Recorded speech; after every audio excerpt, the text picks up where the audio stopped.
Hello everyone, this is Siddharth Patel. Welcome to Magnet Brains. Magnet Brains एक complete free education platform है। इसका मतलब यह है कि मैग्नेट ब्रेन्स पर आपको सभी सब्जेक्ट के वीडियोस बिल्कुल फ्री ऑफ कॉस्ट अवेलेबल हैं और बिल्कुल यहाँ पे आपको मिलेंगे। आज के इस वीडियो में हम लोग basically sample paper number 5 solve करने वाले हैं। हम लोग 4 सैंपल पेपर ऑलरेडी सॉल्व कर चुके हैं क्लास 12 पॉलिटिकल साइंस के, और अब बारी है हमारे 5वां सैंपल पेपर सॉल्व करने की। ये सैंपल पेपर आप लोगों के लिए बहुत ही ज़्यादा इंपॉर्टेंट है क्योंकि इनमें board examination point of view से बहुत ही इंपॉर्टेंट क्वेश्चंस हैं। साथ ही साथ इससे आपको एक आइडिया लगेगा कि क्वेश्चन कैसे पूछा जाएगा सीबीएसई में, और आपकी बहुत ज़्यादा प्रैक्टिस हो जाएगी। तो जैसे मैंने पहले भी बोला है, अभी फिर से बोलता हूं कि इन सैंपल पेपर को एक कथा के तौर पे नहीं सुनना है कि सर एक कथा सुना रहे हैं और हम पैर लंबे करके बैठे बैठे सुन रहे हैं। इन सैंपल पेपर को आपको सॉल्व करना है और हमें बोर्ड एग्जामिनेशन में फुल मार्क्स लाना है। बिल्कुल अचीव हो सकता है, कोई भी चीज इम्पॉसिबल नहीं है, लेकिन मेहनत तो करनी पड़ेगी। बिना मेहनत के आपको कोई भी चीज नहीं मिलेगी। और वही वाली बात है, अभी भी आप बिल्कुल लेट नहीं हो। मैं तो आपको पेपर के 5 दिन पहले भी बोलूंगा आप लोग लेट नहीं हैं, लेकिन मेहनत अच्छी होनी चाहिए। मैग्नेट ब्रेन्स पर आप लोगों के लिए बहुत सारा स्टडी मटेरियल अवेलेबल है आपके board examination point of view से, जैसे सैंपल पेपर की book, previous year question, NCERT solutions. तो अगर आपको इन स्टडी मटेरियल के बारे में और जानकारी हासिल करना हो तो इस वीडियो के डिस्क्रिप्शन में लिंक है, आप वहां पे जाके इन स्टडी मटेरियल के बारे में और भी जानकारी इकट्ठा कर सकते हैं। स्टार्ट करते हैं बिना टाइम वेस्ट किए हमारा सैंपल पेपर। यहाँ पे बेसिकली हमें सबसे पहले जनरल इंस्ट्रक्शंस को पढ़ना है। जैसे कि मैंने पहले भी बोला है कि जनरल इंस्ट्रक्शन सबसे ज़्यादा इंपॉर्टेंट होते हैं। इनमें कुछ कुछ छोटी छोटी बारीकियां होती है, वो हमें ध्यान रखना है। तो जैसे कि आपको पता है, आप लोगों को 3 घंटे मिलेंगे और आपका 80 मार्क्स का पूरा पेपर होना है। पहला जनरल इंस्ट्रक्शन बोल रहा है ऑल क्वेश्चंस आर कंपलसरी। सभी क्वेश्चंस हमें अटेम्प्ट करने हैं। Question number 1 to 12 are multiple choice question of 1 marks each, है ना। पहले 12 क्वेश्चन क्या होंगे? पहले 12 क्वेश्चन मल्टीपल चॉइस क्वेश्चन होंगे, एमसीक्यू बेस्ड क्वेश्चन होंगे और ये 1 नंबर के होंगे। Question number 13 to 18 are of 2 marks each. Answer to this question should not exceed 50 words. जो क्वेश्चन नंबर 13 to 18 है वो 2 नंबर के हैं और इनमें आंसर हमें 50 शब्दों में लिखना है, 50 शब्दों से ज्यादा में नहीं लिखना है। Then question number 19 to 23 are of 4 marks each. जो क्वेश्चन नंबर 19 to 23 है वो 4 नंबर के होंगे और यहाँ हमें 100 वर्ड्स, 2 मार्क्स में 50 शब्द और 4 मार्क्स में 100 शब्द, ठीक है, इनमें हमको आंसर लिखना है। Now question number 24 to 26 are passage, cartoon and map based question, answer accordingly. एक क्वेश्चन पैसेज बेस्ड होगा, एक कार्टून बेस्ड होगा और एक मैप बेस्ड क्वेश्चन होगा, हमें उनको आंसर करना है। Question number 27 to 30 are of 6 mark each. Answer to these questions should not exceed 170 word. जो क्वेश्चन नंबर 27 to 30 है वो 6 नंबर के होंगे और इन क्वेश्चन के आंसर 170 वर्ड से एक्सीड नहीं होने चाहिए। There is an internal choice in 6 marks question, और 6 marks question में हमें क्या है? 6 marks question में हमें internal choice मिलेगी, ठीक है। यहाँ पे और करके आप कुछ भी जो आपको करना है वो आप कर सकते हैं, ठीक, मतलब और करके जो भी अटेम्प्ट करना है। तो 6 marks question में ये बहुत अच्छा उन्होंने सीबीएसई ने हमें दिया है। क्यों? क्योंकि अगर एक 6 मार्क्स का क्वेश्चन नहीं बनेगा या अगर 2 6 मार्क्स के क्वेश्चन नहीं बनेंगे तो सीधे 12 नंबर जा रहे हैं, लेकिन ये इंटरनल चॉइस है तो ऊपर वाला नहीं बना तो नीचे वाला तो बनेगा ही, ठीक है। शुरुआत करते हैं मल्टीपल चॉइस क्वेश्चन से। Section number A, that is, तो स्टार्ट हो गया। Cuba was an ally of dash during the cold war. Cuba किसका अलाई था कोल्ड वार में? तो USA, Britain, Soviet Union, China, of course Soviet Union, ठीक है। क्यूबा क्या था? क्यूबा सोवियत यूनियन का अलाई था during the cold war. Cold war में वर्ल्ड जो है वो 2 ब्लॉक्स में डिवाइडेड हो गया था। एक था यूएसए जो कि कैपिटलिज्म को लीड कर रहा था, दूसरा था सोवियत यूनियन जो कि कम्युनिज्म को लीड कर रहा था, ठीक। नेक्स्ट देखें, Warsaw pact was created in the year. जो वॉर्सो पैक्ट है वो कब आया था? तो वॉर्सो पैक्ट 1955 में आया था। ये थोड़े से फिगर्स आपको ध्यान रखने होंगे। मैं ये नहीं बोल रहा हूं आप सब लोग आप सारी चीजें रट लो, लेकिन नेटो का फॉर्मेशन का ईयर, वॉर्सो पैक्ट, ये जो कुछ इंपॉर्टेंट जो चीजें हैं इनका ईयर आपको हमेशा ध्यान रखना है, ठीक। आसियान के ईयर थोड़े से ध्यान रखना, आसियान एक इंपॉर्टेंट है, आसियान से क्वेश्चंस अच्छे खासे बनने के संभावना है। What is the full form of ASEAN? ASEAN का फुल फॉर्म क्या है? Association of south east Asian nation, association of south east nationalities, association of south eastern nationalities, association of south empire nation. तो सबसे easy question है, इसमें option क्या होगा? Option number A, that is association of south east Asian nation, ठीक है। Option number A is the correct answer, association of south east Asian nation. Next, the Soviet union came into existence in, Soviet union कब existence में आया? तो 1917 में Soviet union existence में आया, 1910, 1917, 1924, 1931। तो इन 1917 सोवियत यूनियन अपने एग्जिस्टेंस में आया। क्लियर है? नेक्स्ट क्वेश्चन के टुवर्ड्स बढ़ो। असर्शन एंड रीजन वाला आ गया, यहाँ पे तुम्हारा दिमाग थोड़ा कम चलता है, लेकिन असर्शन एंड रीजन वाले क्वेश्चंस को हमें करना होगा, असर्शन रीजन वाले क्वेश्चन आना ही आना है। Now Sir Creek is an area Sir Creek is an area in Rann of Kutch. This area has remained as a disputed territory between India and Pakistan. जो सर क्रीक है वो एक एरिया है रन ऑफ कच्छ में, और ये जो एरिया है ये एक डिस्प्यूटेड टेरिटरी हमेशा से रहा है बिटवीन इंडिया एंड पाकिस्तान। तो बताओ, तो जो बोथ ये वाला स्टेटमेंट भी सही है, ये वाला स्टेटमेंट भी सही है, और R is not the correct explanation of A, लेकिन ये इसका करेक्ट एक्सप्लेनेशन नहीं है, ठीक है। पहला ऑप्शन क्या दे रहा है? Both A and R true and R is the correct explanation of A, तो ये तो नहीं है। Both A and R true and R is not a correct explanation of A, ये दोनों सही है लेकिन ये इसका करेक्ट एक्सप्लेनेशन नहीं है। ये दोनों स्टेटमेंट थोड़े अलग अलग है। क्लियर है? असर्शन रीजन में मेरे हिसाब से अब आपका दिमाग चलने लगा होगा, क्योंकि हम लोग 4 सैंपल पेपर और एक सीबीएसई के द्वारा जो सैंपल पेपर इशू है हमने वो सॉल्व कर लिया है। तो 5 सैंपल पेपर हम लोग ऑलरेडी सॉल्व कर चुके हैं। तो आई थिंक यहाँ पे अब आपका दिमाग तो चल रहा होगा, मतलब कोई समस्या नहीं आ रही होगी। तो both A and R true and R is not the correct explanation of A, ठीक है। आगे बढ़ते हैं। फिर से असर्शन रीजन वाला question. The 4 general flow of globalization are capital, commodities, people and idea.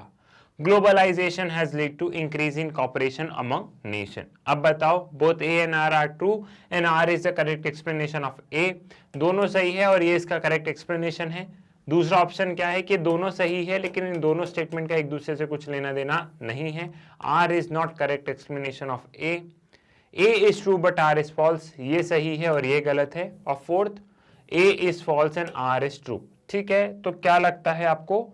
Both A and R are true and R is the correct explanation of A, ठीक है। ये भी सही है, ये भी सही है और ये इसका करेक्ट एक्सप्लेनेशन है, ठीक। क्योंकि ग्लोबलाइजेशन में 4 तरीके के फ्लोज होते हैं। ग्लोबलाइजेशन में हम लोग देख रहे हैं कि एक तरीके से क्या हो रहा है, कॉपरेशन बढ़ती जा रही है अमंग द नेशंस, ठीक है। अमंग द नेशंस ग्लोबलाइजेशन में हमें क्या देखने को मिल रहा है कि बहुत ज्यादा हमें कॉपरेशन देखने को मिल रही है। Now, which of these countries is not covered in South Asia? इनमें से कौन सी कंट्री साउथ एशिया में कवर्ड नहीं है? Bangladesh, Nepal, China, Bhutan. A simple और बहुत ही ज्यादा सिंपल क्वेश्चन। अगर ये सवाल आपको नहीं बन रहा है तो आपकी प्रिपरेशन में बहुत गड़बड़ है। China is the right answer. China south Asia का पार्ट नहीं होता है, ठीक है। साउथ ईस्ट एशिया है, वेस्ट एशिया है, सेंट्रल एशिया है, ऐसे तरीके की एशिया में बहुत सारी चीजें हैं। तो China is not a part of south Asia. Next, Pakistan face the Bangladesh crisis during the military rule of. Pakistan ने बांग्लादेश क्राइसिस फेस किया किसके मिलिट्री रूल में? याहा खान, लियाकत अली खान, जुल्फकार अली भुट्टो, बेनजीर भुट्टो। तो ऑफकोर्स याहा खान के उसमें हमने देखा था कि पाकिस्तान बांग्लादेश क्राइसिस हुए थे और फिर बाद में जो मतलब ईस्ट वेस्ट पाकिस्तान वाले थे और फिर बाद में एक नई कंट्री बांग्लादेश के तौर पे हमें देखने को मिली। तो ये था याहा खान के मिलिट्री रूल के दौरान। क्लियर है? नेक्स्ट क्वेश्चन के लिए आगे बढ़ते हैं। Name the leader who is the founder of PPP and it is title at Quaid e Awam, ठीक है। जो पीपीपी है उसका जो फाउंडर है और उसको टाइटल भी दिया गया क्वाद ए आवाम, ठीक है। तो जुआर रहमान, जुल्फकर अली भुट्टो, मुजब्बिर रहमान, नवाज शरीफ। तो कौन है इसके? जुल्फकार अली भुट्टो ने पीपीपी को फाउंड किया और उसको टाइटल भी दिया गया क्वाद ए आबा। ठीक, अब बोलोगे सर ये वाला क्वेश्चन डिफिकल्ट था, ये वाला क्वेश्चन एकदम बाउंस बैक कर गया। तो इसके लिए अगेन, अगर तुम लोग एनसीईआरटी की लाइन बाय लाइन तुमने बहुत अच्छी पढ़ी होगी तो तुमको सारी चीजें समझ में आ जाएगी। ठीक है, एनसीईआरटी की अगर तुमने लाइन बाय लाइन हर चीज को बहुत ध्यान से देखा होगा तो सारी चीजें ऑटोमेटिकली तुम्हें यहाँ पे समझ में आएगी। क्लियर है? तो जुल्फकार अली भुट्टो यहाँ पे करेक्ट आंसर है। मैंने पहले भी बोला है और आज भी बोलता हूं, अगर आपने एनसीईआरटी के हर चैप्टर को कम से कम, मिनिमम बोला है मैंने, मिनिमम 3 बार पढ़ा है तो आपके 80 में से 60 प्लस या 65 प्लस लाने से कोई नहीं रोक सकता। और यही अगर आपने एनसीईआरटी को यहाँ पे 5 बार पढ़ लिया है बहुत अच्छे से तो आपके 72 या 70 प्लस लाने से कोई नहीं रोक सकता। ठीक है, तो प्लीज एनसीईआरटी को ही पढ़िए, कुछ ज्यादा ऐसा नहीं करना है कि ये बुक ले लूं, वो रेफरेंस बुक ले लूं, ऐसा करूं नहीं। एनसीईआरटी को पढ़ो, बढ़िया से लेक्चर देखो, सारी चीजें करो। एनसीईआरटी ही आपका गाइड है। जब एनसीईआरटी पढ़ लो तब आपको बुक खरीदनी है, कौन सी? कोई रेफरेंस जैसी नहीं। तब आपको क्वेश्चन लगाने के लिए बुक खरीदिए कि क्वेश्चन सॉल्व करना है, प्रीवियस ईयर क्वेश्चन देख लूं तब। लेकिन पहले एनसीईआरटी पढ़ लो, 3 बार पढ़ लो, तब फिर प्रीवियस ईयर क्वेश्चन देखो, फिर क्या देखो, फिर सारी चीजें देखो, फिर आप सैंपल पेपर वगैरह सॉल्व करो। लेकिन पहले एनसीईआरटी पढ़ोगे 2, 3, 4 बार, तभी आपको चीजें समझ में आएगी। Which of these is a traditional notion of security? Traditional notion of security कौन सी है? Military threats, terrorism, poverty, human security. Military threat is the notion of military threat is the traditional notion of security. ये जो poverty है, human security, terrorism है, ये तो non traditional में आ जाता है। जो military threat है वो क्या है? वही है traditional notion of security. Clear है? आगे बढ़ते हैं। Which of these was the only political party in opposition during the first general election? First general election में कौन सी पॉलिटिकल पार्टी ही अपोजिशन में थी? Bharatiya Janata party, Jana Sangh, national communist party of India.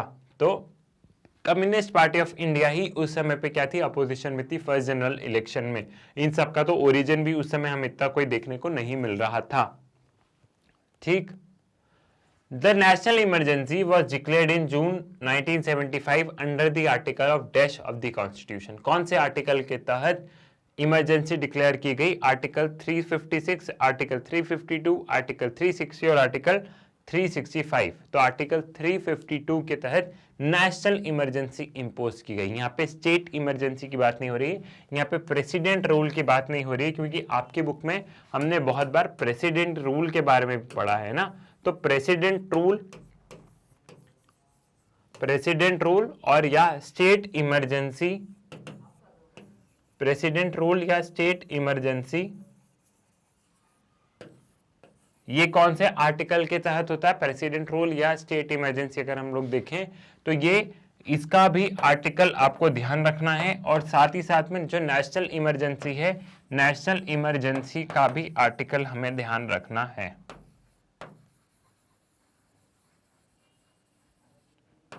National emergency का भी आर्टिकल हमें ध्यान रखना है कि नेशनल इमरजेंसी का कौन सा आर्टिकल है।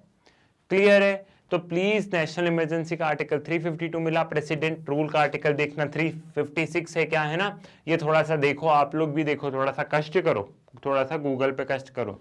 सारी चीजें मैं यहाँ पे पक्की पकाए दे दूंगा ना तो गड़बड़ हो जाएगा, क्योंकि यहाँ पे नेशनल इमरजेंसी का पूछा है, सीबीएसई यहाँ पे प्रेसिडेंट रूल या फिर स्टेट इमरजेंसी का भी आर्टिकल पूछ सकती है। तो वो आर्टिकल देखो, वो आर्टिकल क्या 356 है क्या? ठीक है, चेक करो। नाउ यहाँ पे होते हैं हमारे एमसीक्यू समाप्त। एमसीक्यू वाला सेक्शन है हमारा यहाँ पे होता है खत्म। अब बारी यहाँ पे किसकी आती है? अब बारी यहाँ पे आती है हमारे सेक्शन बी की, जो कि 2 मार्क्स में क्वेश्चन है और हमें 50 शब्द में, मतलब बहुत ही छोटे में उसमें हमें आंसर लिखना है।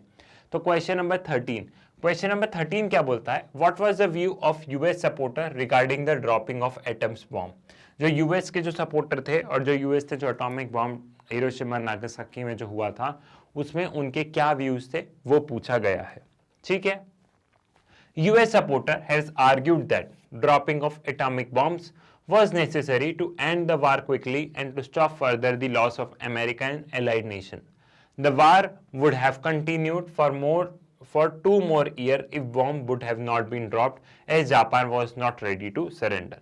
जो यूएस के सपोर्टर थे उनको था कि हमें बॉम्ब इसलिए डालने पड़े ताकि हम लोग इसलिए फेंकने पड़े ताकि ये वार जल्दी से जल्दी खत्म हो, और वार चल रहा था तो ऑफकोर्स वार में क्या होता है, वॉर में हम लोग देखते हैं, वॉर में हमें यहाँ पे देखने को मिलते हैं कि एक तरीके से रुपए लगते हैं ना, जब भी युद्ध हो रहा है बेटा तो रुपए इकोनॉमी पे कहीं ना कहीं असर पड़ेगा। तो जो यूएस है और जो उसके अलाइड नेशंस हैं उनके एक तरीके से इकोनॉमी में बहुत ज़्यादा रिस्ट्रेन हो रहा था। साथ ही साथ में उन्होंने बोला कि जापान रेडी नहीं था, जो वॉर है वो 2 साल तक और चलता, बट ये जो एटॉमिक बॉम्ब है अगर इनको ड्रॉप करने से हमने ये देखा कि जापान ऑटोमेटिकली उसने सरेंडर कर दिया। क्लियर है? 2 मार्क्स का क्वेश्चन था, 2 पॉइंट लिख दिए, बस नंबर मिल जाएंगे। Clear? Next, what was the main reason for revival of economies of the most of the former Soviet Republic?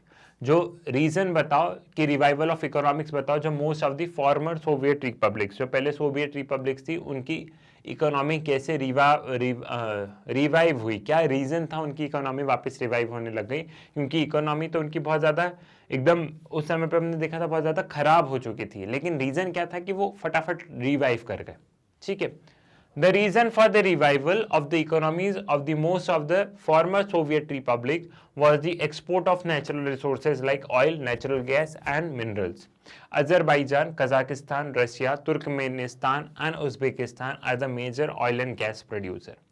The other countries have gained because of the oil pipeline that cross their territory for which they get rent. Some amount of manufacturing also started in these nations that contributed in the economic development. यहाँ पे जो oil है और जो natural resources है इनका जो export हुआ उनकी वजह से इन कंट्री की इकोनॉमीज फटाफट वापस से रिवाइव हो गई, और जिन कंट्रीज में नेचुरल रिसोर्सेज या गैस नहीं है तो उन कंट्रीज से पाइपलाइन निकली है। मान लो कि यहाँ से हमें उस कंट्री तक ऑयल पहुँचाना है तो बीच में बहुत सारी कंट्री पड़ेगी, है ना, यहाँ बीच में बहुत सारी कंट्री पड़ेगी, तो ये पाइपलाइन का कुछ ना कुछ रेंट ले रहे थे तो वो भी है। साथ ही साथ में छोटी छोटी इंडस्ट्रीज आने लग गई थी तो इन लोगों की इकोनॉमी अपने आप वहां पे अच्छे से रिवाइव होने लग गई थी। क्लियर है? समझ में आ गया? आगे बढ़े। Now what were the fears of tribal population of Odisha in environmentalist about setting up an industry in tribal areas? कौन कौन से फियर थे ट्राइबल पॉपुलेशन ऑफ ओडिशा को, ट्राइबल पॉपुलेशन जो ओडिशा में रह रही है और इन्वायरमेंटलिस्ट को, कि अगर ट्राइबल एरियाज में इंडस्ट्री सेटअप हो जाएगी तो ठीक है, तो कुछ ना कुछ डर थे तो वो हमें बताना है। These iron ore lie in the most underdeveloped and predominant tribal district. The tribal people feared that setting up of an industries would mean displacement of home and livelihood. Environmentalists fear that mining and industry will pollute the environment. ठीक है, ये जो iron की जो industries है या iron ore की जो इंडस्ट्रीज है ये सब हम देख रहे थे कि कहाँ पे, ये एकदम बीच जंगल में, वहाँ ऐसी जगह रहते, मतलब वहाँ पे थी वहाँ पे हमें आयरन पाया जाता था जहाँ पे बहुत ट्राइबल डिस्ट्रिक्ट, जहाँ पे बहुत ट्राइबल एरियाज रह रहे हैं, ट्राइबल पॉपुलेशन रह रही है अगर मैं कहूँ तो इन ट्राइबल लोगों को ये डर था कि अगर यहाँ पे इंडस्ट्रीज वगैरह आ गई तो हमको हमारी जगह छोड़नी पड़ेगी, डिस्प्लेसमेंट वाली बात है, और हम जो कि वो इतने अच्छे से वहाँ पे रह रहे हैं उनको अपनी जगह छोड़नी पड़ेगी। और जो इन्वायरमेंटलिस्ट है, इन्वायरमेंटलिस्ट को क्या डर था? इन्वायरमेंटलिस्ट को डर था कि कहीं ना कहीं वो इन्वायरमेंट को पल्यूट कर देंगे। इन्वायरमेंटलिस्ट को ये डर था कि कहीं ना कहीं माइनिंग वाली इंडस्ट्री कहीं ना कहीं इन्वायरमेंट को पल्यूट कर देगी, जो कि फॉरेस्ट और जो कि सारी चीज़ें इतनी बढ़िया हैं वो सारी चीज़ें एज इट इज़ नहीं रहेगी, और वहाँ पे हमें क्या देखने को मिलेगा? वहाँ पे हमें अच्छा खासा पोल्यूशन देखने को मिलेगा। ठीक है, who was Deng Xiaoping, what was his impact on China? ठीक है, तो यहाँ पे एक फेमस जो चाइना के लीडर है उनके बारे में पूछा गया है और उनका क्या इम्पैक्ट रहा है चाइना पे। तो यहाँ पे he was a Chinese revolutionaries and a statement. He was a paramount leader of People Republic of China from 1978 until his retirement in 1989. After the chairman Mao Zedong's death, Deng led his country through far-reaching market economy reform. While Deng never held office as the head of the state, head of the government or general secretary, that is the leader of the Communist Party, he nevertheless was the responsible for economic reform and opening to the global economy. ये इन्होंने कोई एक तरीके से कोई office hold नहीं किया, but Mao Zedong के डेथ के बाद में हम लोग ये देखते हैं कि बहुत ज़्यादा जो रिफॉर्म्स लेके आने का जो रोल रहा है वो इनका बहुत ज़्यादा रहा है कि इकोनॉमी को ओपन अप करना, मार्केट इकोनॉमी से मिलना, ये जो सारी चीज़ें इनमें इनका बहुत बड़ा रोल है। क्योंकि लेकिन उन्होंने कोई भी पोजीशन होल्ड नहीं करी तो इनका ऐसा सच नाम नहीं आता है, बट ऐसा कहते हैं ना कि पर्दे के पीछे रह के काम इन्होंने बहुत अच्छे से निभाया है, बहुत बखूबी से यहाँ पे निभाया है। ठीक, आगे बढ़े।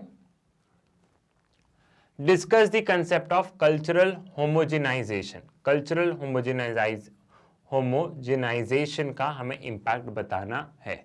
ठीक है, तो discuss the concept of cultural homogenization का हमें बताना है कि कल्चरल होमोजेनाइजेशन का क्या मतलब है। ये जो टर्म है, ये टर्म बताओ कौन से चैप्टर में एनसीईआरटी में मेंशन है। अब एनसीईआरटी ध्यान से पढ़ी होगी तो पता होगा, ये जो टर्म है ये एनसीईआरटी में मेंशन है ग्लोबलाइजेशन वाले चैप्टर में। जो ग्लोबलाइजेशन वाला चैप्टर है उसमें ये टर्म मेंशन है, कल्चरल होमोजेनाइजेशन। इंपॉर्टेंट टर्म है बहुत ही ज्यादा, पिछली बार भी बहुत सारे बच्चों को समझ में नहीं आया कल्चरल होमोजेनाइजेशन मतलब क्या है, ध्यान से समझना। Cultural homogenization is an aspect of cultural globalisation.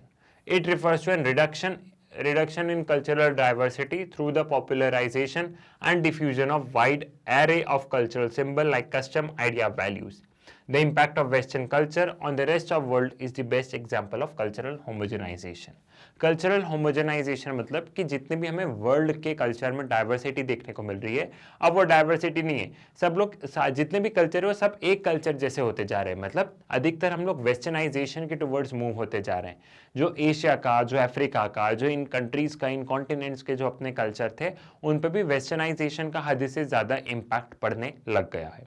तो यहाँ पे हम कल्चरल होमोजेनाइजेशन में ये देखते हैं, एक तरीके से बता रहे हैं कि जो कल्चरल डाइवर्सिटी है वो कल्चरल डाइवर्सिटी हमें क्या हो रहा है, वो कल्चरल डाइवर्सिटी हमें नहीं देखने को मिलती है। वो कल्चरल डाइवर्सिटी हम बहुत ध्यान से बहुत वो कहीं ना कहीं इरेडिकेट होती जा रही है और वेस्टर्नाइजेशन होते जा रहा है।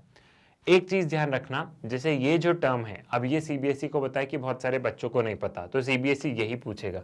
सीबीएसई में बेटा जो क्वेश्चन पेपर सेट कर रहे हैं वो बहुत मतलब एक तरीके से कहो कि बहुत नॉलेजेबल पर्सनालिटीज होते हैं ना, उनको पता होता है कि बच्चे को क्या पता होगा क्या नहीं, बच्चा क्या पढ़ के आएगा। तो उनको पता है कल्चरल होमोजेनाइजेशन बहुत सारे बच्चे छोड़ेंगे, उनको पता है कि आसियान वे बहुत सारे बच्चे छोड़ेंगे,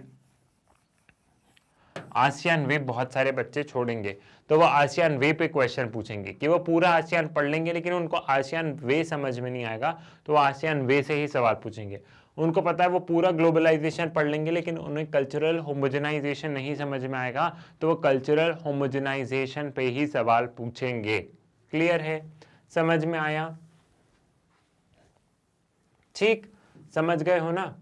तो प्लीज जो टॉपिक आपको समझ में नहीं आ रहा है उसको यहाँ पे वीडियो देखो, वीडियो के थ्रू समझो, सारी चीजें करो, लेकिन जो टॉपिक आपको नहीं समझ में आ रहा सवाल वहीं से आना है। और जो आपको समझ नहीं आ रहा वो किसी को नहीं आ रहा। ये भी नहीं है कि एक आप अलग ही हो, आपकी क्लास में आप किसी से भी पूछोगे मोस्ट ऑफ द स्टूडेंट को वो सेम टॉपिक ही नहीं समझ में आएगा। तो अपने टीचर्स को परेशान करो, यहाँ से वीडियोज देखो, उन वीडियो से उन टॉपिक्स को समझो। ठीक है, आगे बढ़ते हैं। What are some of the objective of the establishment of National Development Council? जो नेशनल डेवलपमेंट काउंसिल है उसके कुछ ऑब्जेक्टिव बताओ। ठीक है, क्योंकि नेशनल डेवलपमेंट काउंसिल को जब एक तरीके से एस्टैब्लिश किया तो उसके पीछे का क्या मकसद है हमें वो मकसद बताना है। The national development has been set up with 4 objectives. 4 objective के तहत नेशनल डेवलपमेंट काउंसिल को सेटअप किया गया था। To secure cooperation of the state in execution of plan, to strengthen and mobilize the effort and resources of nation in support of the plan, to promote common economic policies in all vital spheres, to ensure balanced and rapid development of all parts of the country. यहाँ पे हमें क्या देखने को मिल रहा है, यहाँ पे हमें देखने को मिल रहा है कि यहाँ पे बैलेंस और rapid development all parts of the country, यहाँ पे कॉपरेशन होना चाहिए स्टेट्स और नेशनल लेवल पे, सारे स्टेट्स में कॉपरेशन होना चाहिए। एक प्लान हो तो उस प्लान में सभी की ग्रोथ हो, ऐसा नहीं हो कि महाराष्ट्र की हो गई और उड़ीसा की नहीं हुई। तो नेशनल डेवलपमेंट काउंसिल एक तरीके से स्टेट और नेशन लेवल का वो डेवलपमेंट का आपस में सारे स्टेट्स का तालमेल बैठाना, एक प्रॉपर सारी चीज़ें डेवलपमेंट हो तो एक साथ हो, ऐसा नहीं हो कि एक एरिया डेवलप हो गया एक वो नहीं हो, ये इसके मेन ऑब्जेक्टिव हैं।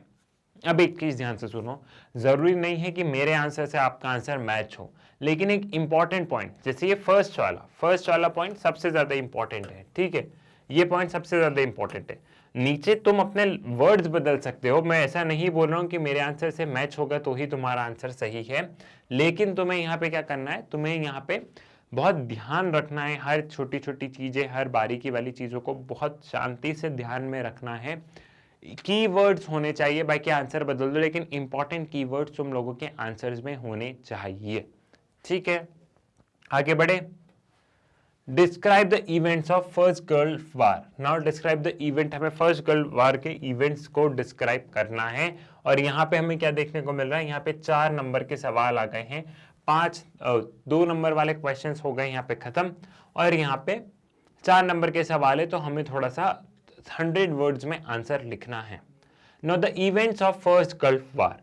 इन August 1990 Iraq invaded Kuwait and occupied by annexing it, ठीक है। 1990 में क्या हुआ था, इराक ने कुवैत को एक तरीके से ऑक्यूपाई कर लिया था, ठीक है। मतलब एक occupy in the sense invade कर लिया था, मतलब वहां घुस गए थे और उसे एनेक्स कर लिया था। After the diplomatic attempt failed, UN mandated liberation of Kuwait by force. जब डिप्लोमेटिक अटेम्प्ट फेल हो गए, जब कोशिश की गई कि बातचीत से सुलझे नहीं, तो यूएन ने, यूनाइटेड नेशन ने मैंडेट के liberation of Kuwait by force, तो यूएन ने बाय फोर्स की मदद से कुवैत को आजाद करवाया। US president George H.W. Bush hailed that emergence of new world order. Massive coalition force of 660,000 troops from 34 countries fought against Iraq and defeated it. Iraqi president Saddam Hussein was quickly defeated and forced to withdraw from Kuwait. ठीक है, यहाँ पे क्या हो रहा था, जो George Bush थे उनका भी एक तरीके से हम लोग देख रहे थे, जो बुश एडमिनिस्ट्रेशन था, बुश एडमिनिस्ट्रेशन ने भी बहुत अच्छा खासा यहाँ पे रोल प्ले किया, और यहाँ पे 34 कंट्रीज की फोर्सेस जो है वो इराक के साथ में लड़ी थी, और उन्होंने अल्टीमेटली जो इराक के उस समय के जो लीडर थे, प्रेसिडेंट थे सद्दाम हुसैन, उनको हरा दिया और कुवैत को आज़ादी दिलवा दी। क्लियर है, समझ में आ गया, ठीक। सारी चीजें आई थिंक आपको यहाँ पे क्लियर हो गई है। Now what is meant by veto power, which country enjoy this power and why. UN की बात हो रही, वीटो पावर से आप क्या समझते हो, और कौन सी कंट्रीज इसे एंजॉय करती है और क्यों एंजॉय करती है, किस किस कंट्री के पास में वीटो पावर है।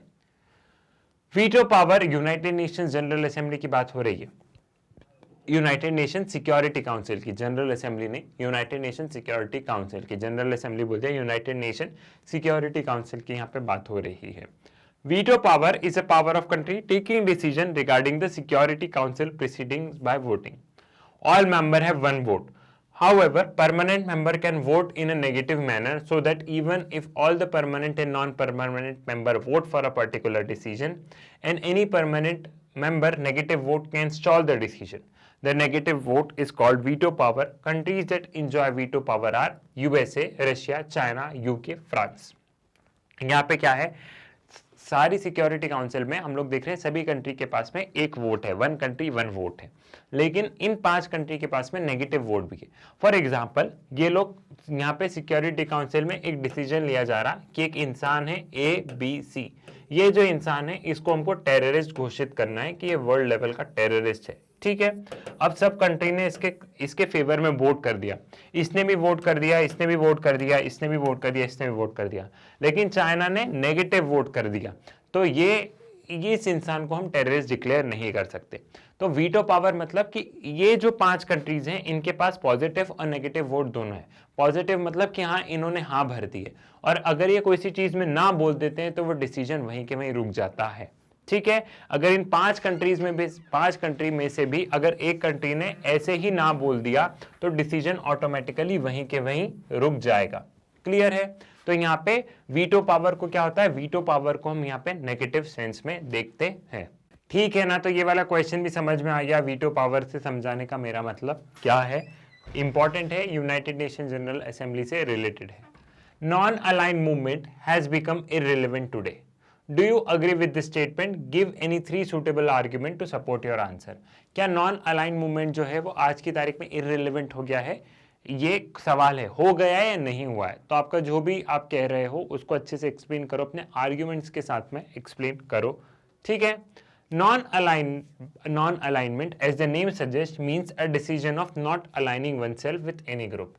The policy was a great relevance till Cold War, but when Cold War ended and with the collapse of Soviet Union, the world order started to change. Non alignment movement की शुरुआत basically कब हुई थी? जब हम देख रहे थे कि पूरा वर्ल्ड कोल्ड वार के दौरान, जब पूरा वर्ल्ड जो है वो दो ब्लॉक में डिवाइडेड था, एक कैपिटलिस्ट और एक कम्युनिज्म। तब जो कुछ कंट्रीज थी, एशियन अफ्रीकन कंट्रीज, इन्होंने नॉन अलाइनमेंट मूवमेंट की बात कही। इन्होंने बोला कि ना ही हम कैपिटलिस्ट ब्लॉक में जुड़ेंगे, ना ही हम इस कम्युनिस्ट या सोशलिस्ट ब्लॉक में हम नहीं जुड़ेंगे, हम हमारा दोनों ब्लॉक में हम नहीं जुड़ेंगे और हम हमारे हिसाब से हमारा डेवलपमेंट करेंगे। ठीक है, लेकिन कोल्ड वार खत्म हो गया, सोवियत यूनियन कोलैप्स हो गया और फिर जो वर्ल्ड है वो चेंज होने लग गया। The world since the cold war has a wide ranging impact on global politics. With the disappearance of the bipolar system followed by unipolarity, and now with the changing nature of power and the power relation with the rise of India, China and other power, the world is moving toward a multipolarity. Thus, it has posed a new fundamental question of non-alignment against whom. यहाँ पे हम लोग देख रहे हैं कि पहले जो वर्ल्ड था, कोल्ड वार के दौरान क्या वर्ल्ड था? कोल्ड वार के दौरान वर्ल्ड था बायपोलर। बायपोलर मतलब वर्ल्ड दो ब्लॉक्स में डिवाइडेड था। एक तरफ था यूएसए, दूसरी तरफ जो था वो था यूएसएसआर। ठीक है, लेकिन कोल्ड वार एंड हो गया और फिर यूनिपोलर वर्ल्ड बन गया, जहां पे सिर्फ और सिर्फ यूएसए का डोमिनेंस रहा कोल्ड वार एंड होने के बाद। लेकिन आज 21st सेंचुरी में हम लोग देख रहे हैं, 21st सेंचुरी में हम क्या देख रहे हैं? 21st सेंचुरी में अगर आप लोग देखोगे तो यहाँ पे बहुत सारी कंट्रीज पावरफुल होने लग गई है, जैसे चाइना हो गया, इंडिया हो गया। तो बहुत सारी कंट्रीज यहाँ पे क्या हो गई? पावरफुल होने लग गई है। और जिसको कि क्या बोला गया? इन सारी चीजों को बोला गया मल्टीपोलर वर्ल्ड। मतलब आज की तारीख में जो पावर है वो बहुत सारी जगह पे है, बहुत सारी कंट्री के पास में है, तो इसको हमने बोल दिया मल्टीपोलर। आज इसको हमने बोल दिया मल्टीपोलर वर्ल्ड, है ना? इसको हमने क्या बोला? इसको हमने बोला मल्टीपोलर वर्ल्ड है, बिकॉज आज की तारीख में हम लोग देख रहे हैं कि पावर बहुत अलग अलग जगह पे है, सिर्फ यूएसए के पास नहीं, बहुत सारी कंट्रीज के पास में। तो अब क्वेश्चन ये आता है कि मल्टीपोलर वर्ल्ड में नॉन अलाइनमेंट मतलब नॉन अलाइनमेंट फिर किसके अगेंस्ट? आपको यूएसए ज्वाइन नहीं करना, चाइना ज्वाइन नहीं करना, इंडिया ज्वाइन नहीं करना, बहुत सारी पावर है। अब नॉन अलाइनमेंट का कुछ सेंस नजर नहीं आ रहा है। नॉन अलाइनमेंट करोगे तो किसके अगेंस्ट? जब वर्ल्ड दो हिस्से में बटा था तो आसान था कि यहाँ भी नहीं जाना, यहाँ भी नहीं जाना, हम हमारा अलग ही बनाएंगे। लेकिन अब तो पावर यहाँ भी है, यहाँ भी है, यहाँ भी है, मतलब USA, India, China, Brazil, European union, सबके पास में पावर है। तो कौन सा नॉन अलाइनमेंट में तुम क्या कहना चाह रहे हो, ये यहाँ पे एक सवाल है। Today, in the era of liberalization and globalization, the world has become a unified society where all nations depend on each other for trade and commerce. The world has become cosmopolitan and the country could not survive if it's followed the policy of isolation or policy of non-interference. In such a scenario, relevance of NAM is often questioned. Even though the goals of NAM has changed since formation, it cannot be said to occupy the same in international society as it enjoyed earlier. Today, it is more focused on economic issues like terrorism, health. Moreover, there is practically nothing innovative or fruitful regarding its meeting and conferences. NAM summit are merely a repetition of the resolution of UN and its agency. The scheduling of the regular summit meeting and increasing membership of NAM cannot be considered any evidence of this relevance. अब यहाँ पे आज की तारीख में कोई भी country isolation में नहीं रह सकती है। लिबरलाइजेशन, ग्लोबलाइजेशन का दौर है। यहाँ पे सभी कंट्रीज आपस में ट्रेड कर रही है, सभी कंट्रीज आपस में ओपन अप हो रही है। साथ ही साथ में हम ये भी कहेंगे कि जो गोल्स ऑफ नैम है वो गोल्स ऑफ नैम एक तरीके से अब चेंज हो गए, क्योंकि अब हम लोग देख रहे हैं कि नैम क्या काम कर रहा है। जो यूनाइटेड नेशंस में बात हो रही, सेम ही चीज का रिपीटेशन हो रहा है। अब भले ही हर साल मीटिंग कर रहे हो, हर साल कुछ ना कुछ डिस्कस कर रहे हो, लेकिन क्या डिस्कस कर रहे हो जो कि यूएन में ऑलरेडी डिस्कस हो चुका है। तो वही चीज डिस्कस करना, सिर्फ मेंबरशिप बढ़ा देने से ऐसा नहीं हुआ कि नैम कुछ काम कर लेगा। ठीक है, तो इसलिए हम लोग बोल रहे हैं कि नैम कहीं ना कहीं हम लोग क्या कर रहे हैं, नैम कहीं ना कहीं थोड़ा सा डिसफंक्शनल हो गया है। ठीक है, how did the United nation come into existence? United nation कैसे एग्जिस्टेंस में आया है, हमें वो बताना है। How did United nation come into existence?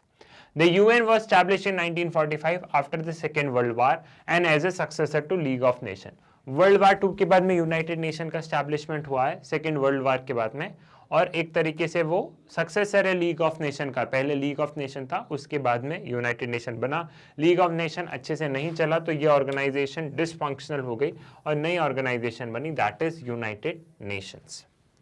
The UN was set up through a signing of United Nations Charter by 51 states. 51 states ने ये चार्टर साइन किया था, यूनाइटेड नेशन चार्टर्स, ठीक है।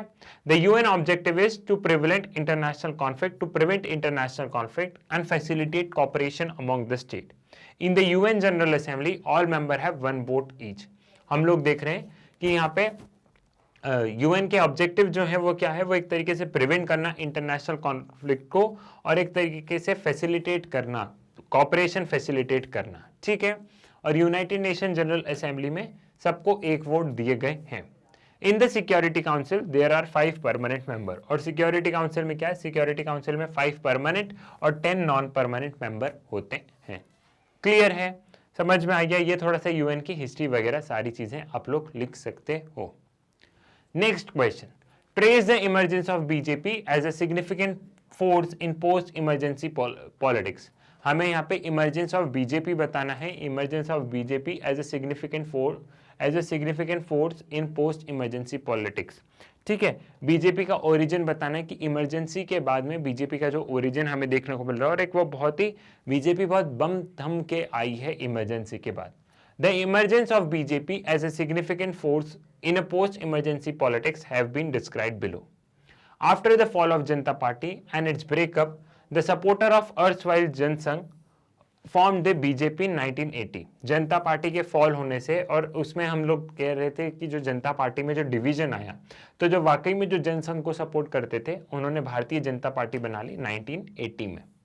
BJP earlier embraced Gandhian socialism as its ideology but could not get much success in election held in 1980 and 1984. But after 1986, the party began to emphasize the Hindu nationalist element in its ideology.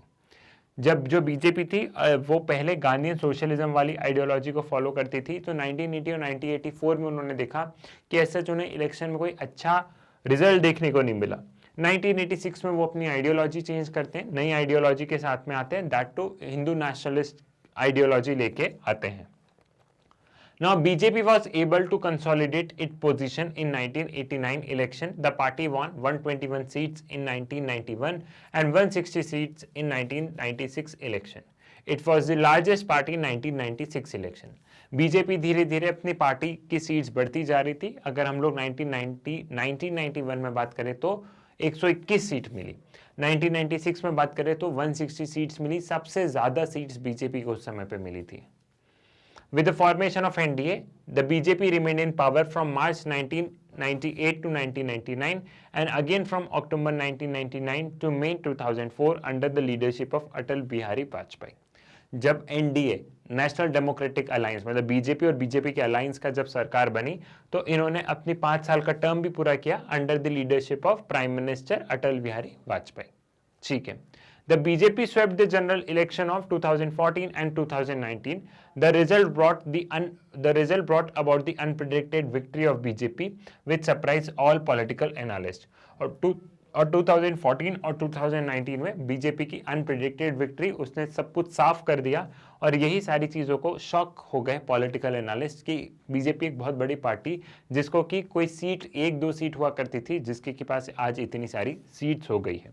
ठीक है। और बहुत सारे political parties आज के time को क्या बोलते हैं, जैसे कि हमने कांग्रेस सिस्टम पढ़ा था, आज के टाइम को वो क्या बोलते हैं, आज के टाइम को वो बोलते हैं बीजेपी सिस्टम। ठीक है। तो आज के टाइम को बीजेपी सिस्टम कहते हैं बहुत सारे पॉलिटिकल एनालिस्ट, बहुत सारे पॉलिटिकल साइंटिस्ट। क्लियर है, समझ में आ गया है आई थिंक आप लोगों को। आगे बढ़ते हैं। Read the given below, read the passage given below and answer the question that follow. जो पैसेज है उसे पढ़िए और आंसर करिए क्वेश्चन को। ठीक है। On the eve of independence, इस पैसेज का अगर स्क्रीनशॉट लेना है तो स्क्रीनशॉट ले लो आप पहले, सबसे पहले। ठीक है, स्क्रीनशॉट लेके रख लो ताकि आप भी अपने उसमें पढ़ लो। मैं पैसेज की एक एक लाइन तो आपको नहीं समझाऊंगा, नहीं तो जो बच्चे पढ़ के आए उनको नींद आ जाएगी। ठीक है, स्क्रीनशॉट ले लिया है ना। On the eve of independence, India had it before 2 models of modern development. The liberal capitalist model, as much as in much of Europe and US, and the socialist model as in USSR. There were many in India then who were deeply impressed by the Soviet model of development. These included not just the leader of the Communist Party of India, but also those of Socialist Party and the leaders like Nehru within the Congress. There were very few supporters of American style of capitalist development. As in USSR, the Planning Commission of India adopted the 5-year plan. The idea is very simple. The government of India prepares a document that has a plan for all its income and expenditure for next 5 years. ठीक है. Accordingly, the budget of central and all state government is divided into two parts. Non-planned budget, that is spent on routine items on yearly basis, and planned budget, that is spent on a 5-year basis as per the priority fixed by the plan. The 5-year plan has an advantage of permitting the government to focus on larger picture and make long-term intervention in the economy.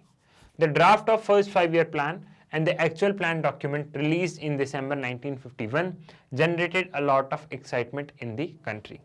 अब यहाँ पे वही कि देश की आज़ादी के बाद में हमारे पास दो ऑप्शन थे डेवलपमेंट के, या तो हम कैपिटलिज्म या हम सोशलिस्ट मॉडल को अपनाते. अब बहुत सारे लोग कैपिटलिस्ट मॉडल से खुश थे, बहुत सारे लोग सोशलिस्ट मॉडल से खुश थे. ज़्यादातर लोग सोशलिस्ट मॉडल्स को बहुत पसंद करते थे, including our prime minister Pandit Jawaharlal Nehru, our first prime minister. ठीक है, तो उसी चीज़ को देखते, जैसे यूएसएसआर में 5-year प्लान्स चलते थे, तो इंडिया ने भी वही 5-year प्लान्स को अपनाया. अब 5-year प्लान में एक लॉन्ग टर्म हम लोग प्रोजेक्ट करते थे कि ऐसा ऐसा डेवलप होना है, और साथ ही साथ में जो फर्स्ट 5-year प्लान था वो दिसंबर 1951 में आया, और बहुत सारा एक्साइटमेंट था कंट्री में इसको लेके. क्लियर है? क्वेश्चन के 2 वर्ड्स पढ़े. ठीक. Which two models of modern development did India follow? Which two models of modern development did India follow? Liberal, capitalist and socialist. Liberal and capitalist, socialist and communist, none of the above. कौन से दो model India ने follow किए थे? Liberal, capitalist और socialist. ठीक है, थोड़ा सा हमारा कैपिटलिस्ट का भी था, थोड़ा सा सोशलिस्ट का भी, जिसे कि हम मिक्स इकोनॉमी कहते हैं. तो इंडिया ने इन थोड़ा सा दोनों मॉडल को फॉलो किया. तो कौन से दो मॉडल को फॉलो किया गया है? Liberal, capitalist and socialist model को यहाँ पे फॉलो किया गया है. Which model has the least supporter in India? कौन से मॉडल का एकदम लीस्ट सपोर्टर थे? USSR, liberal, capitalist, socialist. तो यहाँ पे हम लोग देख रहे थे, तो कैपिटलिस्ट के एकदम लीस्ट सपोर्टर थे. ठीक है. In what two parts the budget is divided? Budget कैसे डिवाइडेड? दो पार्ट में, planned and semi planned, planned and non planned, planned and reserve budget, none of the above. तो प्लान्ड एंड नॉन प्लान्ड. ठीक है, passage में दिया है कि बजट को दो पार्ट में डिवाइड किया गया, प्लान्ड और एक नॉन प्लान्ड. नॉन प्लान्ड में मतलब जो रोजमर्रा के जो खर्चे हैं जो अचानक से, तो उनको हमने नॉन प्लान्ड में डाला था. When was the draft of first 5-year plan was released? First 5-year plan के ड्राफ्ट को कब रिलीज किया गया? तो नवंबर 1950, दिसंबर 1950, अक्टूबर 1951, दिसंबर 1951. तो दिसंबर 1951 अगेन पैसेज में दिया है. पैसेज वाले 4 क्वेश्चन को आपको आंसर बनना ही चाहिए. ये चारों क्वेश्चन बहुत ही सरल है, एमसीक्यू बेस्ड में है. इन 4 में से 1 नंबर भी नहीं कटना चाहिए. पैसेज बेस्ड है, प्लीज पैसेज बेस्ड पे थोड़ा सा ध्यान रखें. ठीक है, अब आ गया हमारा मैप वाला वर्क. ठीक है. In the given outline map of world, 4 countries have been shown as A, B, C, D. ठीक है, यहाँ पे countries दिए. With the help of information given below, identify these countries, write their names along with the serial number of information used and the related alphabet as per the formation of your answer book. ठीक है, अब यहाँ पे जो बात हो रही है, यहाँ पे बेसिकली वर्ल्ड मैप की बात हो रही है, और यहाँ पे कुछ 4 कंट्रीज इस तरीके से हमारे पास में है. अगर आप देखोगे तो A, D, C और B है ना. यहाँ पे 4 कंट्रीज हम लोग, यहाँ पे हमें को सारी कंट्रीज देखने को मिल रही है.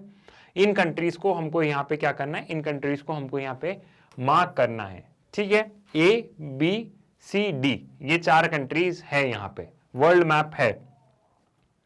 तो यहाँ पे क्या है? यहाँ पे इंफॉर्मेशन दी है, इस इंफॉर्मेशन से लेके हमें मैप को करना है.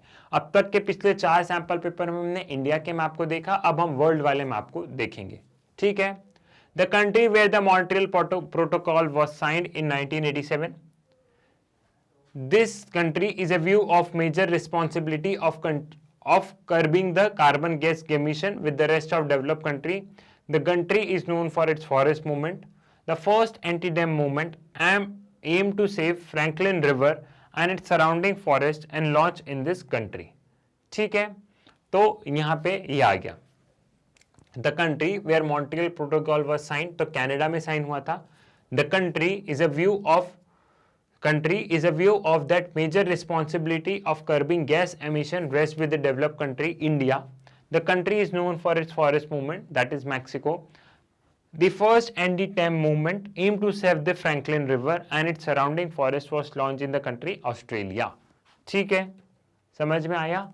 तो यहाँ पे एक तरीके से इंडिया, कनाडा, ये रहा आपका मैक्सिको, ये रहा आपका ऑस्ट्रेलिया. अब आप बोलोगे सर ये तो बहुत कठिन है, अब तक तो हम इंडिया की तैयारी कर रहे थे, आपने वर्ल्ड दे दिया. कुछ कठिन नहीं है बेटा, मैं अगेन बोल रहा हूं, अभी जब तक आप पढ़ोगे नहीं तब तक आपको सब कठिन लगेगा. जैसे ही पढ़ने लगोगे सारी चीजें आपको ईजी लगेगी.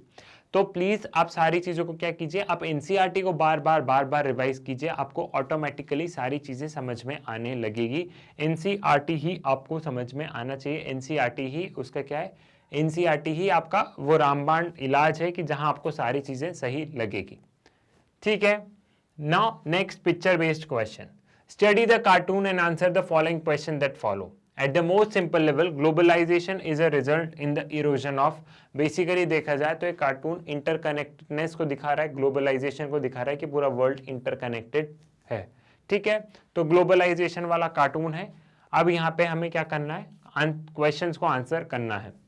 At the most simple level, globalization result in erosion of. Globalization result in the erosion of political capacity, state capacity, capital capacity, global capacity. तो of course state capacity. यहाँ पे सरकार की कैपेसिटी कम होती जा रही क्योंकि MNCs, मल्टीनेशनल कॉर्पोरेशंस, ये सारे लोग ज्यादा आ रहे हैं. तो यहाँ पे क्या हो रहा है, स्टेट कैपेसिटी रिड्यूस हो रही है. Now, what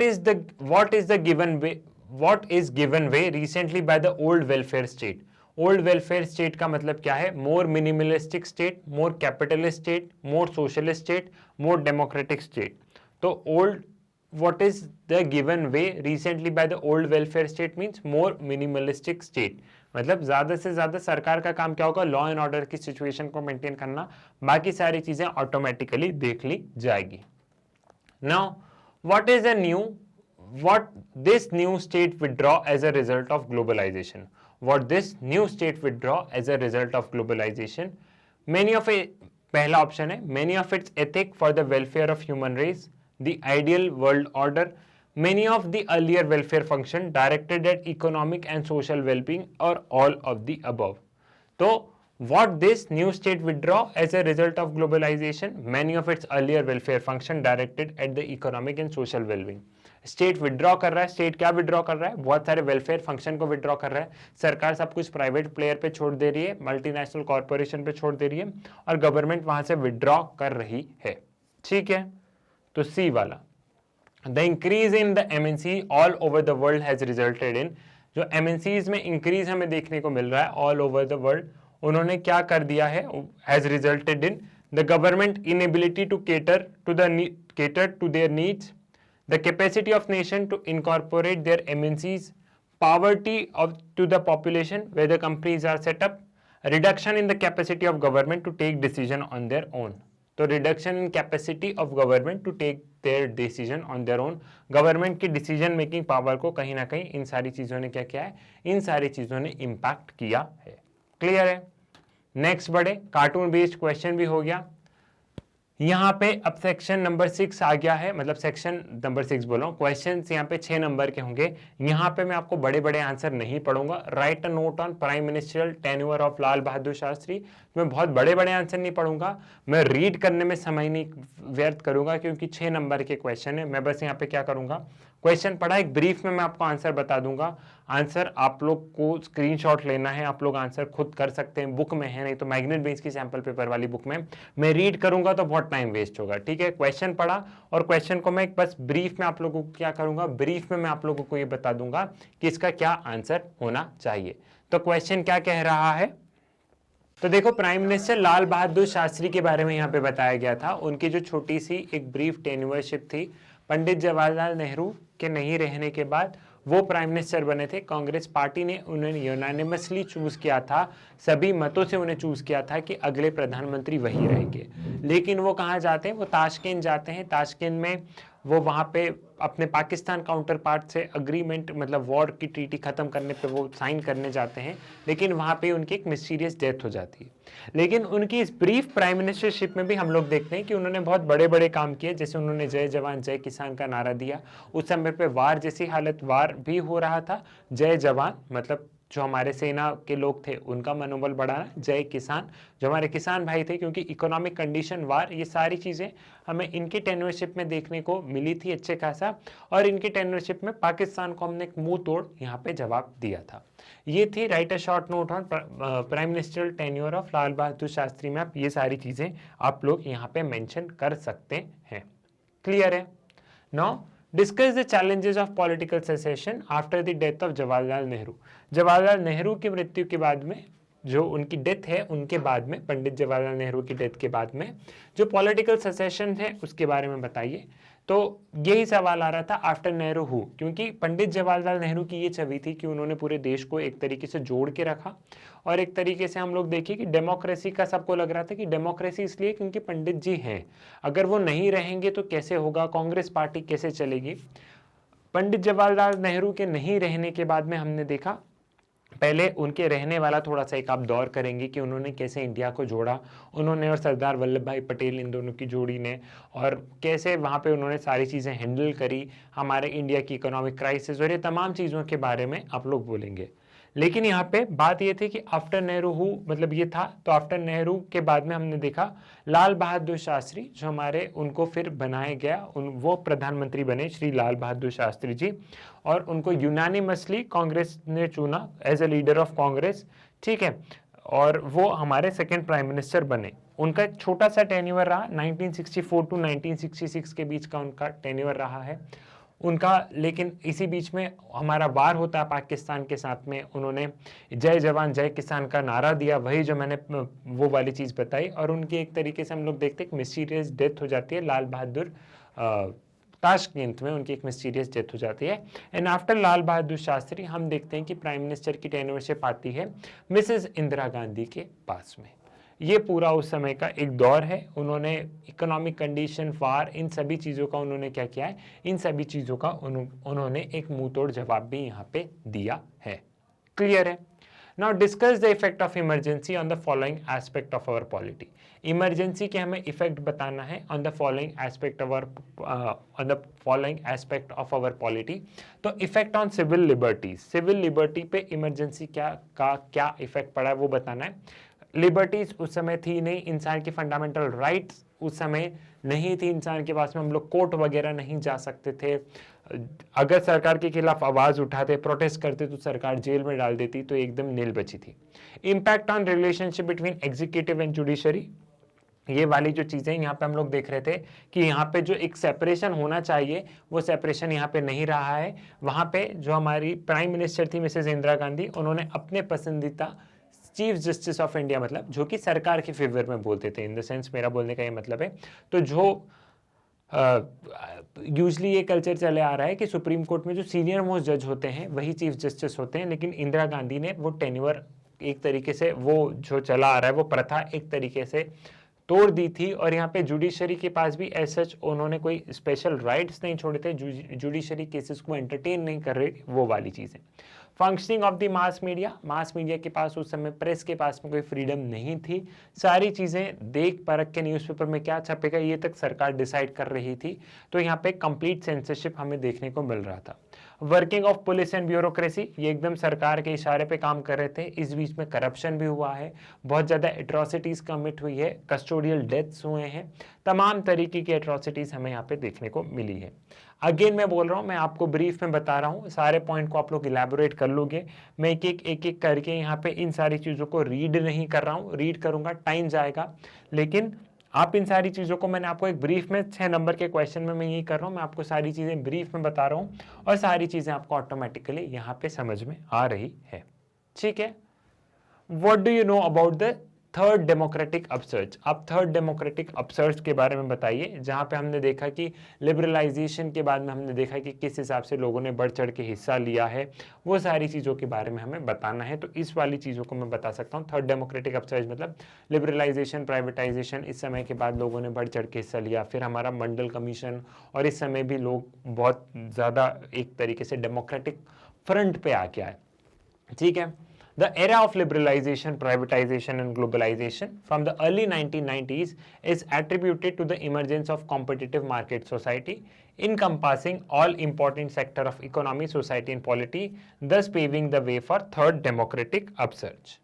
The third democratic upsurge represents a competitive electoral market which is not based on principle of survival of the best but rather the survival of the ablest. It underlines three shifts in India's electoral market, from state to market, from government to governance, from state controller to state facilitator. Globalization, liberalization, privatization के बीच में market बहुत competitive हो गया। अब यहाँ पे जो पॉलिटिकल पार्टी थी वो ये नहीं बोल रही थी सर्वाइवल ऑफ द बेस्ट, अब वो बात कर रही थी सर्वाइवल ऑफ द एबलिस्ट, मतलब कि जो वाकई में एबल करता है इन सारी पावर को वो। साथ ही साथ में यहाँ पे इलेक्टोरल मार्केट, यहाँ पे सरकार का काम हो गया लॉ एंड ऑर्डर मेंटेन करना, प्राइवेट सेक्टर ज़्यादा से ज़्यादा आ गया, ज़्यादातर काम प्राइवेट सेक्टर करने लग गया। गवर्नमेंट से हम गवर्नेंस पे शिफ्ट हो गए, delivery of goods and services की बात करने लग गए, कौन कितने बेहतर करेगा। पहले सरकार बहुत ज़्यादा इंटरवीन करती थी, अब सरकार सिर्फ लॉ एंड ऑर्डर की सिचुएशन को मेंटेन करने लग गई, बाकी सारी चीज़ें ऑटोमेटिकली उन्होंने प्राइवेट प्लेयर पर छोड़ दी थी। Describe the issue associated with the anti-Iraq movement in Andhra Pradesh which drew the attention of the entire country. Andhra Pradesh का जो एंटी अरैक मूवमेंट है वो बताओ, उसके बारे में बताओ, और जिसने कि पूरे कंट्री में एक तरीके से अटेंशन ड्रॉ कर दिया था। So the anti arrack movement what started against the consumption of alcohol, alcohol के अगेंस्ट हुआ था, ये हमें जानते हैं, by man in Nellore, Andhra Pradesh. This habit was affecting the physical and mental health of men. Women in Nellore rose together to protest against the Iraq and they agitated for the closure of wine shop. It was a movement that emerged due to domestic violence caused by the consumption of Iraq. It was against the habit of drinking which affected the rural economy. ठीक है, एकदम clear है, ये वाली चीज आपको समझ में सिंपल से है यहाँ पे। The movement emerged through the women who had enrolled in the adult literacy drive. This movement highlighted the issue of injustice and of the gender inequality. This movement demanded equal representation of women in politics. ठीक है, और ये सारी चीजें, और अगर आपको कोई और अगर रिलेवेंट पॉइंट लग रहा है, एनी अदर रिलेवेंट पॉइंट अगर आपको लग रहा है तो यू कैन राइट दैट, ये सिंपल है, तो ये वाली चीज आप लोग कर लोगे।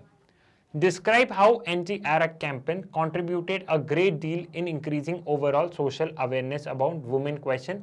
तो ये वाला भी एंटी अरैक कैंपेन ने कैसे एक तरीके से वो किया, तो सेम वही चीज़ है कि वुमेन ग्रुप जो थी वो डोमेस्टिक वायलेंस, डाउरी का शिकार हो रही थी, और यहाँ पे उन्होंने ये जो सारी चीज़ें इनके अगेंस्ट यहाँ पे बात करी थी, तो सिंपल है। ठीक है, तो आई थिंक ये वाला क्वेश्चन भी आपको बन जाएगा।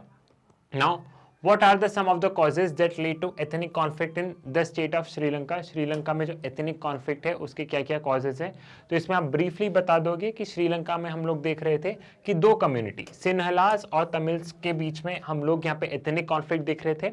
जो सिन्हलास थे गवर्नमेंट एकदम उनको फेवर कर रही थी, और जो तमिल्स हैं उनको गवर्नमेंट एक तरीके से उनके अगेंस्ट एट्रोसिटीज कमिट हो रही थी।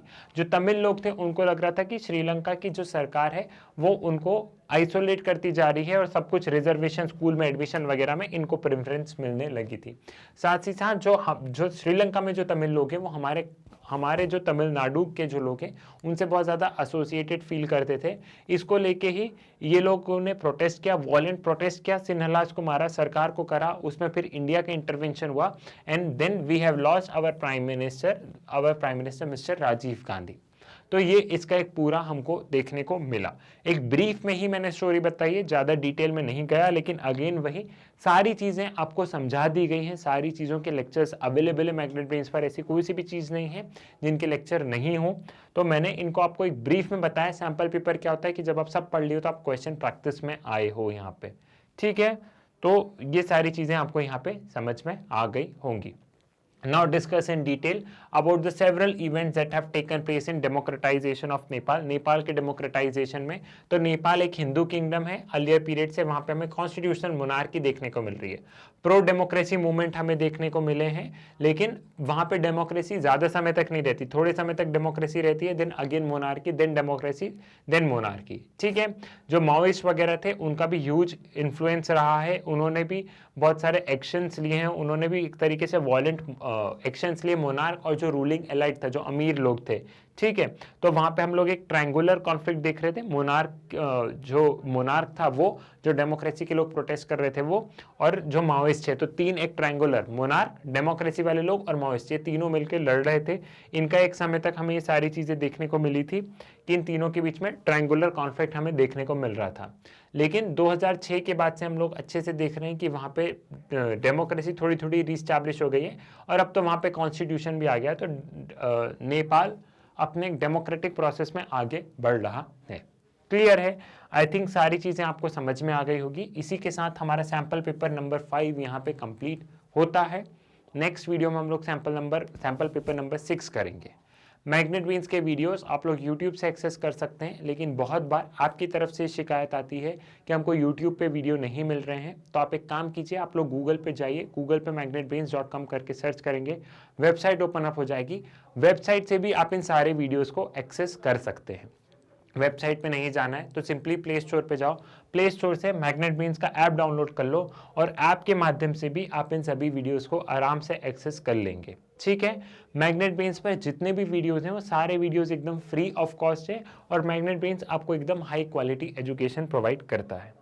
मैग्नेट बीन्स पर आपका बहुत सारा मटेरियल अवेलेबल है, जैसे बुक्स, ई बुक्स। ठीक है, तो अगर आपको बुक्स और ई बुक्स के बारे में और जानकारी, स्टडी मटेरियल के बारे में और जानकारी चाहिए तो इस वीडियो के डिस्क्रिप्शन में लिंक है। मैग्नेट ब्रेन्स पर इन तमाम सब्जेक्ट के वीडियोस आपको एकदम फ्री ऑफ कॉस्ट मिलेंगे। सीबीएसई इंग्लिश हिंदी मीडियम हो गया, सीयूईटी हो गया, ये तमाम सब्जेक्ट के वीडियोस आपको एकदम यहाँ पे फ्री ऑफ कॉस्ट मिलेंगे। ठीक है, आप लोग मैग्नेट ब्रेन्स को फॉलो कर सकते हैं मैग्नेट ब्रेन्स के ऑफिशियल इंस्टाग्राम हैंडल से, फेसबुक पेज से, ट्विटर से, टेलीग्राम ग्रुप ज्वाइन कर सकते हैं। और क्योंकि मैग्नेट ब्रेन्स आपको free and quality education provide कर रहा है तो आप लोग ज़्यादा से ज़्यादा हमारे वीडियोस को शेयर कीजिए, मैग्नेट ब्रेन्स के बारे में बताइए, अपने स्कूल, कॉलेज, ट्यूशन भाई बहनों को बताइए, साथ ही साथ वीडियो को लाइक कीजिए, चैनल को सब्सक्राइब कीजिए। मुलाकात होगी आपसे नेक्स्ट वीडियो में नए सैंपल पेपर के साथ, तब तक के लिए धन्यवाद।